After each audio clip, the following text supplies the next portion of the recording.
গুরুত্ব দিলেও হায়াত শেষ, খামখেয়ালি করলেও হায়াত শেষ।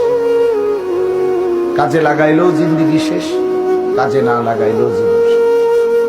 বাসর রাতও ভোর হয়, জেলখানার রাতও ভোর হয়। কষ্ট আর মুসিবতের রাতও শেষ হয়, আনন্দ আর ফুর্তির রাতও শেষ হয়।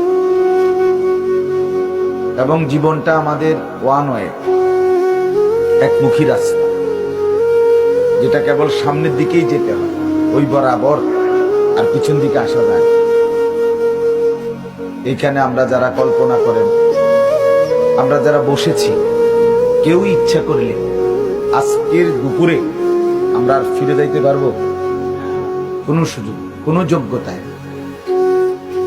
পৃথিবীতে ইমাম ইবনে রজব হাম্বলী রাহমাতুল্লাহ আলাইহি বলেন, প্রতিটা দিন, প্রতিটা রাত, প্রতিটা মিনিট, প্রতিটা মুহূর্ত চিৎকার করে করে বলে পৃথিবীবাসী যে, হে আল্লাহর বান্দারা, আমি শুধু একবারের জন্যই এসেছি, আমি আর কখনো পৃথিবীতে আসবো।